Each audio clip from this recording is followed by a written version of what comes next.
Hello fiber friends, it's Marianne from Yarnwork Studio, and this is part 2 of my knitting process series that I've just started.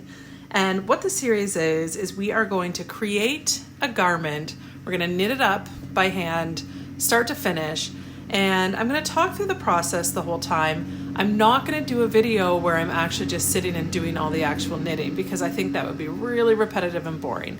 But I am going to talk through every single thing I do around it, whether it's preparing for it, finishing it, how I'm doing different pieces of it, any decisions that I make, any math that I end up doing, things I try and don't like and have to rip out or frog, all of that process stuff that goes into making a garment.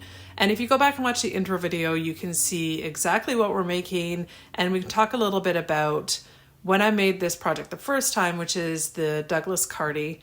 And the things that went wrong when I was a beginner knitter that now I know a lot more about knitting, and I've made a ton of sweaters. So now I'm excited to redo that pattern. Again, I'm not going to give you the pattern. This isn't going to give that away. So if you want to knit along with me, please go get the pattern. It will be linked in the description. Now, in the first video, I just did a quick intro and I talked about the yarn selection a little bit. And I said the next one's going to be about swatching, which it totally is going to be about swatching. But I realized I didn't really talk about my yarn selection for this. And to be honest, I don't ever commit to a yarn for the project until I've done a swatch. So they do go hand in hand, but I figured I would talk a little bit about why I chose this yarn and why I think it's going to be better than the first time when I knit this sweater. So the first time I knit this sweater, and you can go back to the intro to see that, I was using a yarn that was DK weight, but I couldn't get gauge with it, and I didn't really care, and I just kind of moved along with it. If you're a beginner knitter or crocheter, it works for crochet as well. Gauge means like how many stitches you do in a certain amount of measurement. So how many stitches per inch. Usually it's stitches per 4 inch, and how many rows. And if you don't have a good handle on your gauge and you don't check it in advance, you really don't know what kind of size sweater you're going to end up with at the end. So it's really important for garments, anything that you're going to wear where size is important to you. Okay, but the yarn that I chose this time is a DK yarn from an indie dyer here in Ontario, Canada. Her name's Krista, and her business is The Frosted Stitch. And this isn't sponsored or anything like that. This is just me telling you what I've decided to use. I decided to use her non-superwash base. It's called Nordic NSW DK. It is DK weight, which is what this pattern calls for. But again, I'm not committing to this until I actually do a gauge swatch to make sure that I like the drape of the fabric, make sure I can get the right number of stitches per 4 inches that it wants or close to it, and modify accordingly. And all sorts of things. But this is a nice, really round yarn. If you can see it here, well, maybe I'll just have this hank that I have already balled up. You can see it's really round. It's got lots of plies, which you can tell by kind of opening it up. I think this is a 4 ply. I should have done that in advance. Remember, the production value is low on these videos because I'm not editing. I do have the pause feature now, which is very exciting for me. But I'm going to start by swatching. This is going to be my main color that becomes the bands and the bottom ribbing of the sweater. So I've already caked it up into a ball. So it goes from this form into this form. And then I realized for some people out there, the question might be, how did I do that? I didn't do a very great job of it. It's a little bit loose, but I will show you how. I should have actually taken a video, and when I get into any of these skeins and actually cake them up, I will show you.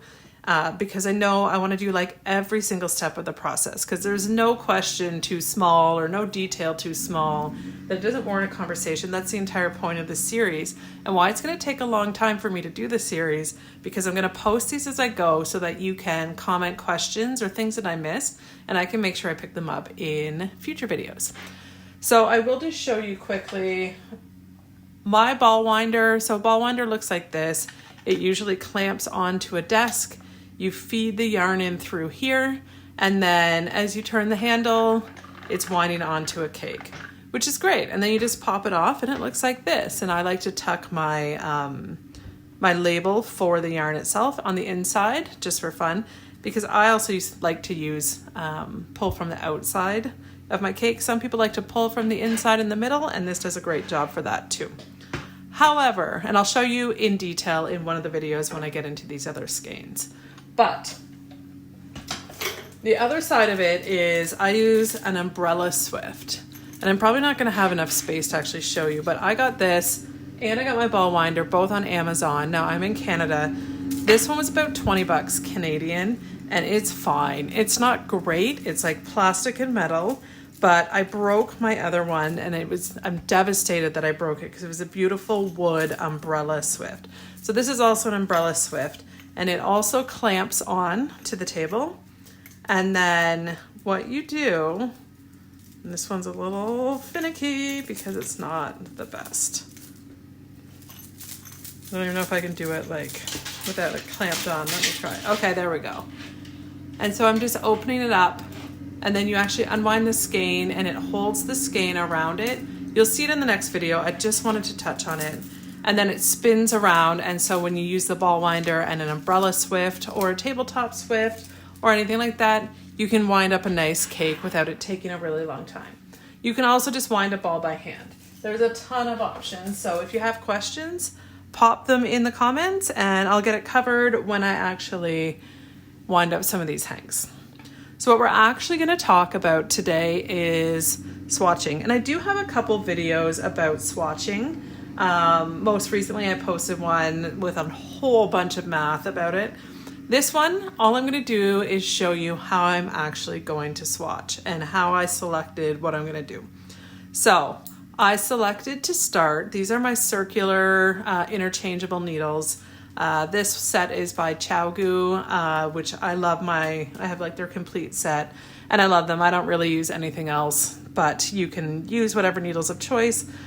The pattern calls for 4.5 millimeter, which is also a US 7, which is what I have, set of needles. And for the swatch, I'm going to knit the swatch flat because the pattern is knit flat, and it should tell you, a good pattern should tell you that it's knit flat or knit the swatch in the round. If you knit the swatch in the round, I'll show you what that would mean, because you usually don't do a big round section. But what we're going to do is we want to make sure we cast on enough stitches to probably make about at least a 6-inch wide swatch. And then typically you should go 6 inches tall as well. I don't usually do it as much on the height, but you want to make sure there's a 4x4 inch square or 10 centimeter by 10 centimeter square in the middle and not out on the edges. And you want to make sure you do it in the same stitch that's the main stitch for the gauge. So it should actually tell you. You know what, I'm going to grab the pattern and I'm going to actually use that to show you. So bear with me 1 second. I'm just going to grab my iPad because I'm recording on my phone and we are low tech, no production. So this is Ravelry. If you don't use Ravelry, you can go onto our website and it has all the details before you even buy it. But we can see that it's a DK weight yarn they suggest, and not all DK yarns are the same. So that's why it's really important to swatch no matter what. And also with dyed yarn like this, even if I've used this exact yarn base from this dyer before, the color saturation could slightly impact the gauge. So I always swatch no matter what. So this gauge, which again, this is publicly available. I'm not sure if it's focusing. Let's see if I can get it. There we go. Is 18 stitches in 4 inches. So I want to make sure I do at least 1.5 times as many to get a 6-inch square so that I can use the middle 4 inches. So I'm going to probably cast on like, what, 27 stitches? Just for fun, I'll probably do 30. It's not going to make a big difference to me. And that's how I decide how to start casting on. Now, one other piece that a lot of knitters may struggle with, when you cast on, you have to have a yarn tail that's long enough to build those cast on stitches. So this is just a trick I use. I always double my needles like this, hold 2 together, and I'll tell you why in a minute. And then I take the yarn tail and I put it at the bottom and I just pinch it with my thumb. And if I want to cast on 30 stitches, I'm just going to wrap it around 30 times. You could wrap it around 10 times and then use that length. Actually, maybe I'll do that so that if you can repeat this for something longer, but I'll just do 10 then. 1, 2, 3, 4, 5, 6, 7, 8, 9, 10. And the reason I go around 2 needles is to make sure that I have more than enough length for sure. So if this is 10, now I'm just going to double it back on itself. I need this much then for 20, and I'm going to put it back on itself again. And this is how much I need for 30. And so this is where I'm going to start. So I'm leaving that yarn tail that I've roughly measured out that should cover 30 stitches around both needles. So it should definitely cover 30 stitches around one. Now, if you're worried, you can always just add a little bit extra. It just means that you'll have a longer yarn tail. So again, this is not going to be a knitting tutorial specifically. This is more about the process of knitting. So what I'm going to do is I'm going to start my cast on, and I'm just going to use a long tail cast on. I always start with a slip knot, and then I'm just going to rearrange myself here. I usually have my working yarn in front here, and I usually keep my yarn tail in the back, and I just cast on 1, 2, 3, 4, 5, 6, 7, 8, 9, 10, 11, 12, 13, 14, 15, 16, 17, 18, 19, 20, 21, 22, 23, 24, 25, 26, 27, 28, 29, and 30. So I definitely had enough yarn tail for 30, and I had this much left over, which is probably enough for at least 15 more. But that way you never have to restart because you run out of your yarn tail. So this is the start of the swatch. I'm going to talk about what I'm going to do, and I'm not going to make you watch me do it live. I'm going to come back at the end so I can use my fancy pause feature on this app that I got, and I'm going to show you at the end what the swatch looks like. But for now, all I'm going to do is I'm going to turn, because I'm going to work flat. I'm going to knit across to here. Then I'm going to turn and I'm going to purl across to here and just keep repeating. Turn and knit, turn and purl. And that will give me something called stockinette stitch in the round, which is what it says on the gauge section here. It says measured over stockinette stitch, knit flat after blocking. So blocking is something that we'll do after the swatch is done. So far, the one thing I was going to say is if I did need to swatch in the round, what I would do is instead of turning my work and knitting flat, I would move my work over to the other needle like this, and then I would take my working yarn and I would put it loosely over like this. And then I would start knitting across, and I would just keep doing that and knitting and never turn and purl, if that makes sense. Again, feel free to pop questions in the comments. For this particular project I'm going to do, I'm going to knit up these 30 stitches, and I'm going to do at least a few inches of it, and then I'll come back and check in with you. Okay, I am back, and we are putting this pause feature to the test.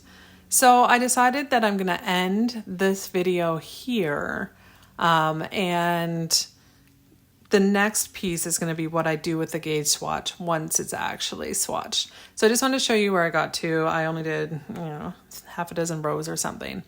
But you can see here, it's going to curl a little bit like it normally does. Some people put some garter rows in the edges and down at the bottom. I'm just going to do it as a straight swatch, just in stockinette, knit flat. And so that means I'm knitting across, and then I'm turning and I'm purling, and then I'm turning and I'm knitting. So I'm going to keep doing that until it measures roughly the same width and height. And then when I'm done there, we'll talk about in the next part what we do with the swatch before we block it, after we block it, why we block it, and how to interpret that into the sweater. And that's going to be part 3 and maybe even part 4 because it is quite involved and there's a lot of math. If you want to skip ahead, you can go to one of my previous videos that isn't in this series, but it is about adjusting based on a gauge swatch when you don't exactly get gauge. But we'll talk about what all of this means when we come back in part 3 when I'm ready to do it. Again, thanks for tolerating my low production value, and hopefully this is helpful, and any questions you have along the way, pop them in the comments so I can get them answered in future videos. Bye for now.